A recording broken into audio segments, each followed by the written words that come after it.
Hey lovely sexy hobby people, welcome to today's video, which is Warhammer Stormbringer issue 59. We get some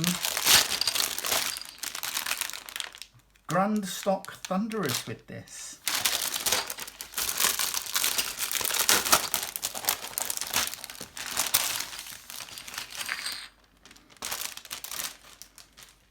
Let's put the plastic aside.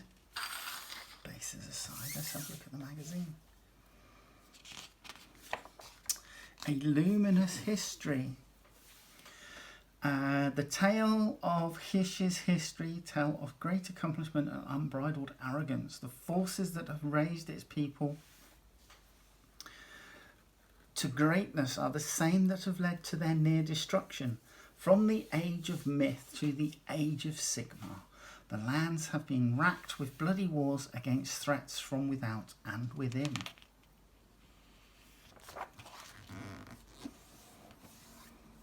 Spirefall, fate of chaos worshippers. That'd be an interesting read. Damnation, judgment comes. Then we have some info on our Grundstok Thunderers, D6 rolling chart for Gunnery Sergeant Origins.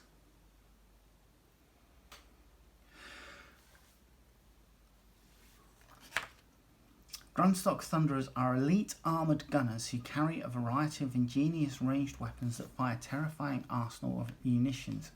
As key units within the Grund Corps, Grundstok Thunderers are hired to protect the sky fleets from any hostilities on the land or in the air. Then we have Grundstok Thunderer traits. And obviously then you can name your unit down the bottom. Then we have our blue how to build. So we're building our sergeant first. Loving these guns. This is like a double-barreled blunderbuss sort of thing. It's pretty cool. And then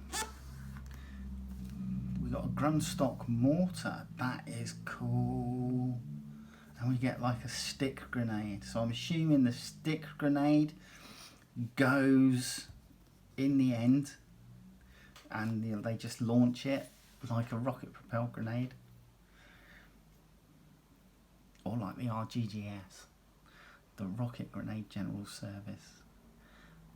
That was some harebrained, groovy idea for the SA-80 when I was a reservist. Yeah, Rocket Grenade General Service, RGGS. Stick it on the end of your barrel and then shoot a standard bullet into the end of it, and it would shoot off and allegedly hit your target somewhere. But that looks cool. I like this. That's pretty groovy. Right, Grundstok Thunderers, we got an etheric fumigator. So he's got like a little insect gun, I suppose, for spreading noxious vapours around. And then we get a deck sweeper. So I'm assuming this is kind of like a variation on the, I think it was it a 6 or 7 barreled flintlock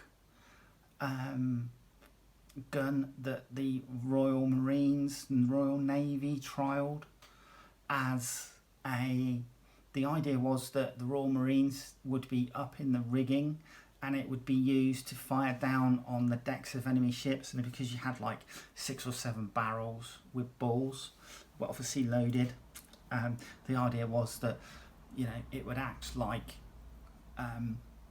a barrel full of canister shot, you know, so you'd have like these 6 rounds go off, and in theory they would sort of like spread out a little bit and take out more men on the deck of the enemy ship. But they found that firing off all those barrels at once was very difficult to control and resulted in injuries to the firer, so they didn't put it into general service. And then we have an ether cannon. So we have 1, 2,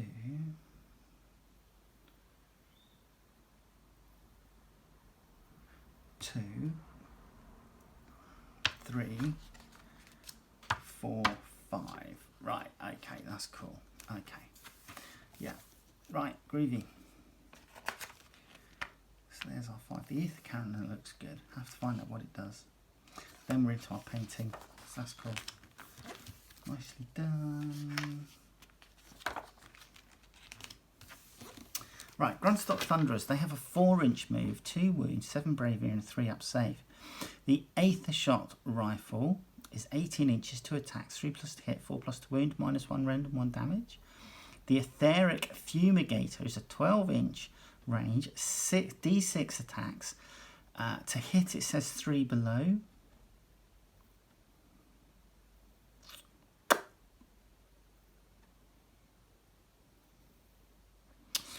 So, see below, Choking Fugue. Etheric fumigators will fill the surrounding air with choking gas. The sealed suits worn by the Caradron overlords protect them from its effects, but this is not the case for their enemies. Attacks made with an etheric fumigator automatically hit. Do not make a hit roll. In addition, at the end of the combat phase, you can pick one enemy unit that is within 3 inches of a model in this unit that is armed with an etheric fumigator. If you do so, roll a dice. On a 2+, that enemy unit suffers D3 mortal wounds. Nice. Let me just bring the blind down now that the sun has come out and is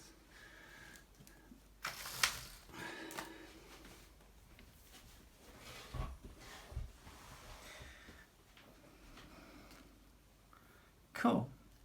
Right, anyway, it is 3+ to wound, it's no rend and 1 damage. The Deck Sweeper is a 12-inch range, 5 attacks, 3+ to hit, 4+ to wound, -1 rend and 1 damage. That's a shame, as I'd expect that to have maybe 2 or 3 damage. An Ether Cannon is an 18-inch range, 1 attack, 3+ to hit, 2+ to wound, -2 rend and 3 damage. And the Grundstok Mortar is an 18-inch, says see below, for attacks, 3+ to hit, 3+ to wound, no rend and 1 damage. So, explosive shells. The Grundstok Mortar lobs a high arcing shell that terminates in a blinding explosion of lethal ether energies. The attack's characteristic of a Grundstok Mortar is equal to the number of models in the attack unit, to a maximum attack's characteristic of 5. So if there's 5 models in that unit, I'm assuming that there's 5 attacks. Cool. Outstanding green team. So, Choking Fugue, Tutorial, Explosive Shells, and then Suppressing Fire. Forged in War, running the gauntlet. Right, Alliance of Order, here we go. The army lists are all pretty much the same, or they have been recently, so 2 heroes and 4 troops for each order and destruction. But Order of Alliance. Scouts from the Forces of Order have identified a debris field. An expedition is mounted to retrieve the items. However, the Forces of Destruction are massing nearby and are clearly looking for a fight. After weighing their options, the Order commander decides to attack. If they win, they will recover the debris and safeguard the Caradron technology. If they lose it, it will fall into the hands of the Destruction Force, who may find some evil use to put it to.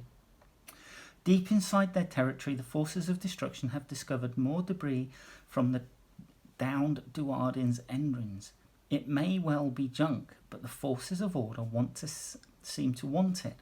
So the Destruction Commanders order their troops to lie in wait and attack the Order army when they appear. If they win, the Forces of Destruction may be presented with opportunities to ambush further Order patrols. If they lose, they will take a beating and the Forces of Order will make off with their prize. So we are using all 3 of our desert battle mats. We have the Order of Destruction is deploying on the bottom sections of the first battle map, and then the 3 objective markers are being laid out across the centre of that first battle map. Then the order territory is deploying in the middle sections of the 3rd and half of the 2nd battle map, and obviously they're going to be attacking that way. There you go.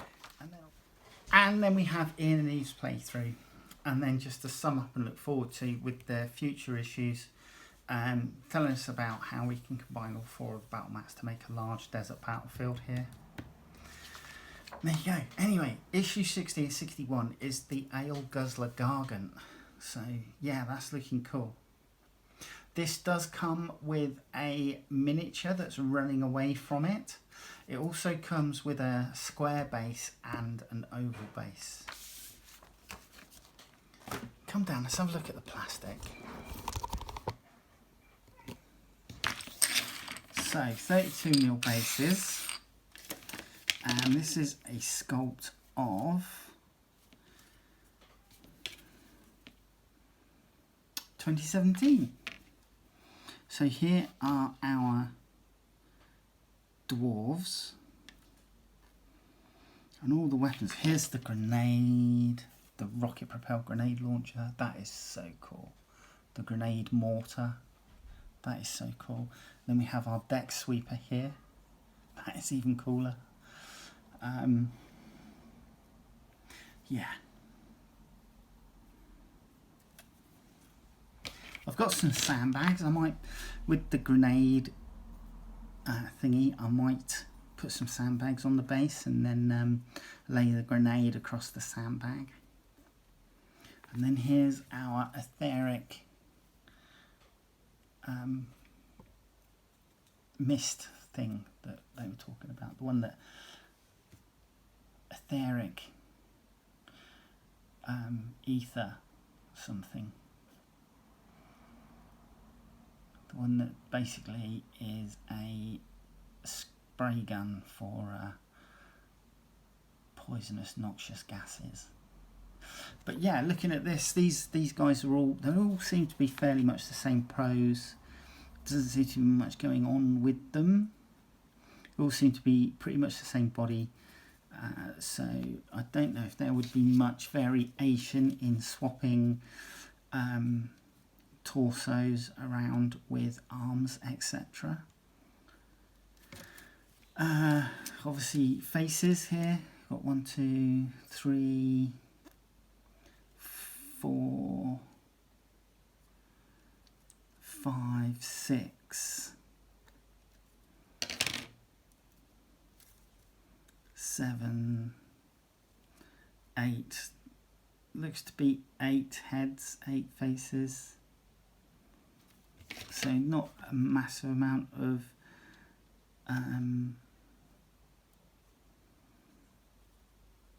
variation. We have 1, 2,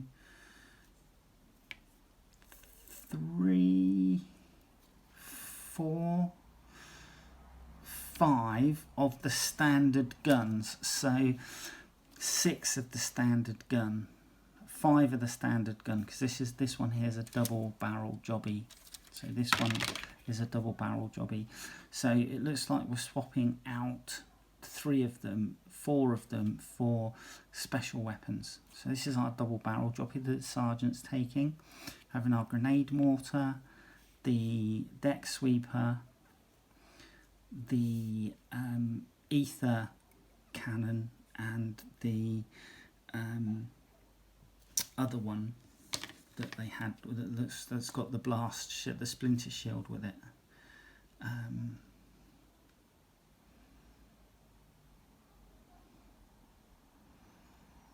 I did see that. There it is. That's that one there with the big splinter shield on the front. So yeah, interesting. It's going to be interesting to get these built up and see what they look like. Anyway, come back in a second, we'll do that. Hey, should we get our dwarves built? Right, said Fred.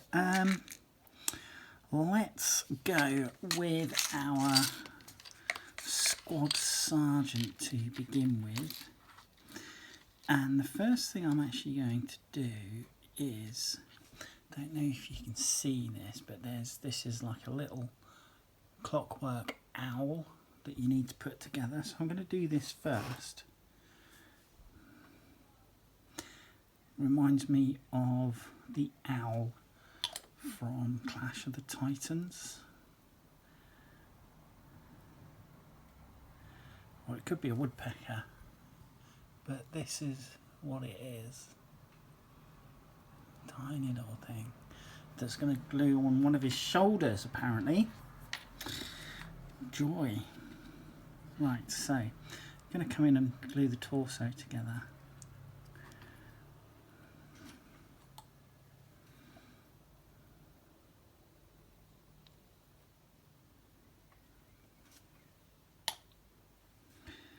And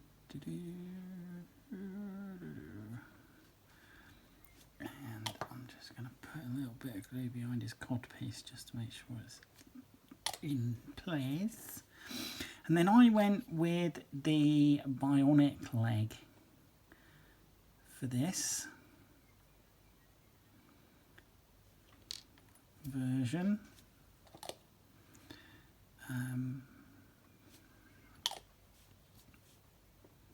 Just because.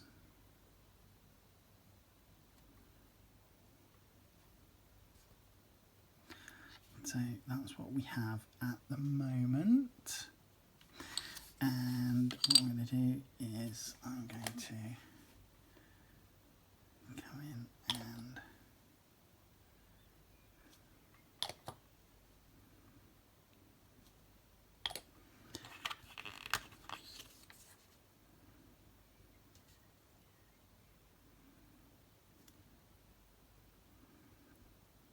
glue the base on. Come on.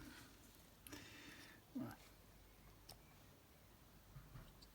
Give that a bit of time to go off. Now, we have our double-barreled blunderbuss. Brilliant.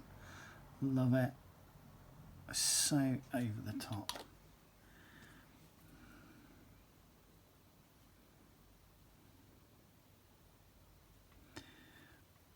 So, and then obviously you can see the barrel openings there. Then you have this, which is kind of like a little flintlock mechanism.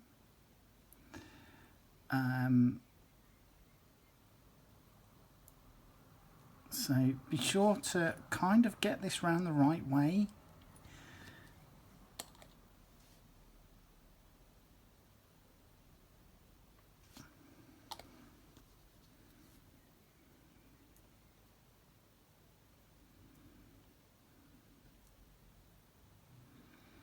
Like so.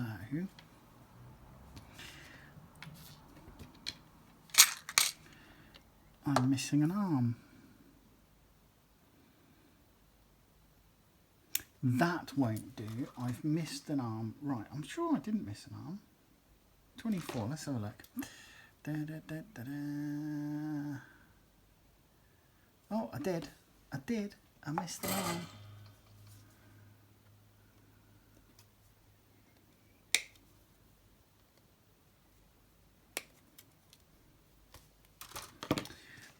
Quick clean up. I'm just going to bring the lamp in.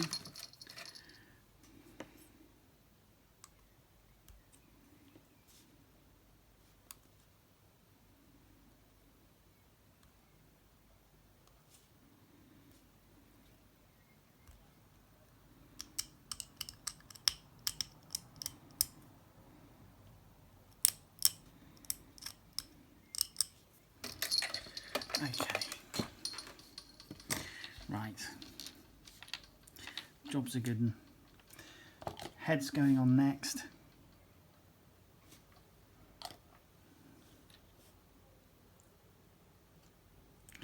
You do get a choice of heads.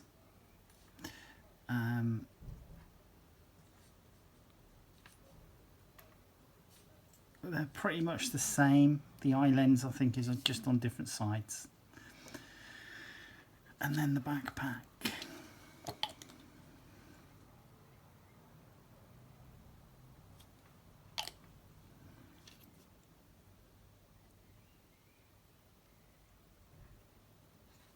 Like thus. Now I'm going to come in and put this arm on simply because we need to marry up the tube, the cable.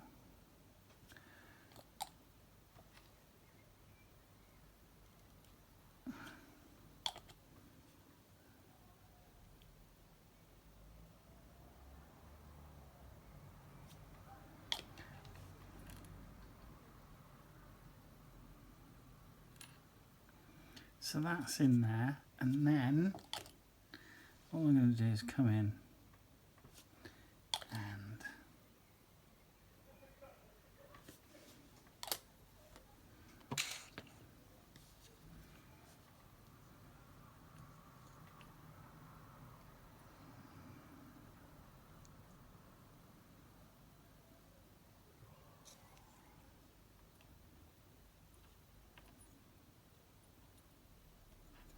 pop in the supporting arm, and that I will have a look at our little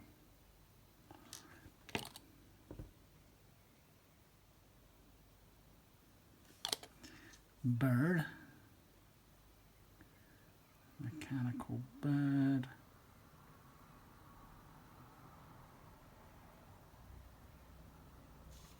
It's going to go on. So there is our sergeant, and then our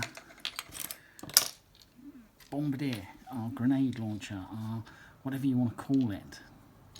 So again, torso on this one. I did break a piece, and that was on the backpack. So just be aware that that's the case. We have this little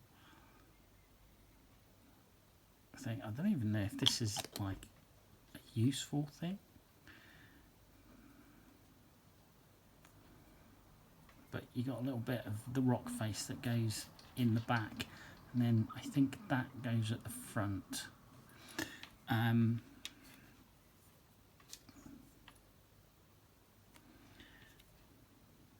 Yeah, so that's going to go in like so onto the backpack, but we'll come on to that. Right, leg next.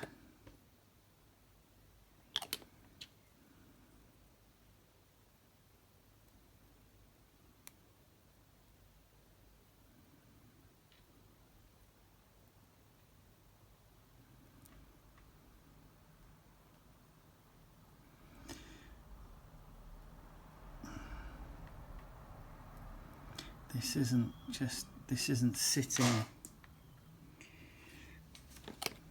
firmly, doesn't sort of like click into place like some parts do, and then onto the base. Actually I might put, because I want to put some sandbags at the front, don't I? So I'm going to pop him more towards the rear.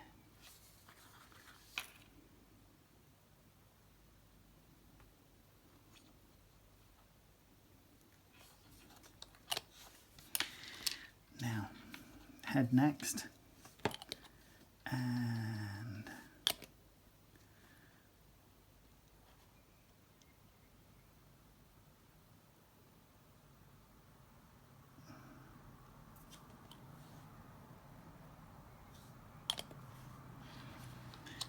whilst that is going off, now there's a little groove just in the barrel there, and that groove is going to take this little sighting mechanism. So that's going to go in like so.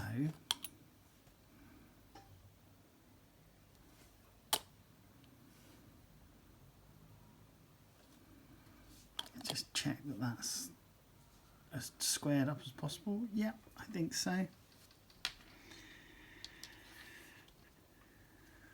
Then I'm going to come in and do the backpack.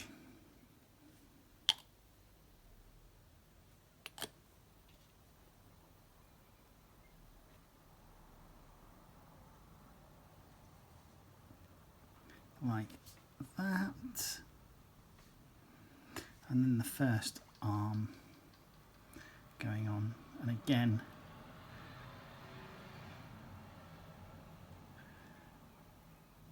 that is going to go in like so.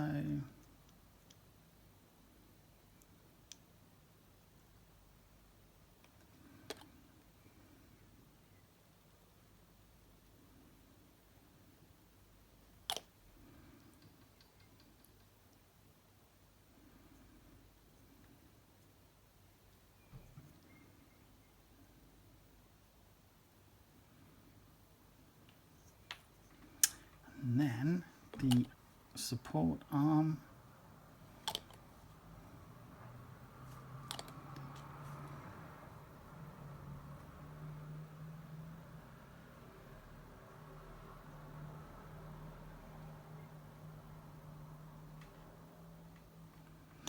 And then I'm going to come in, before I glue the back thingy on, just going to pop on the piece that broke off.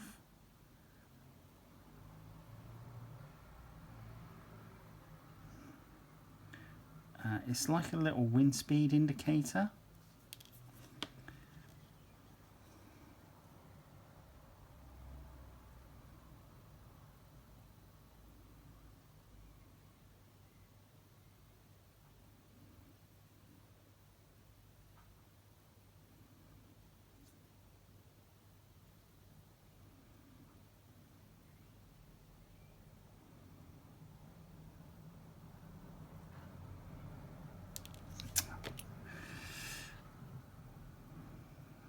Awkward.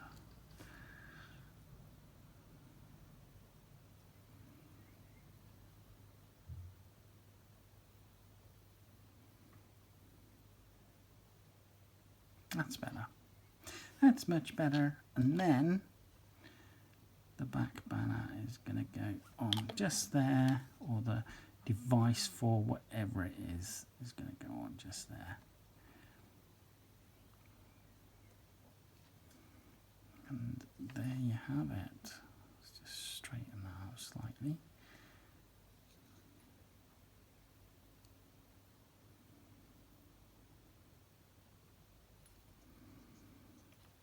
There you go. Right, and that is essentially your unit. They've all got special weapons of some description. So yeah, they're quite cool. I like them. I'll see you in the next video. All right, take care. Bye-bye.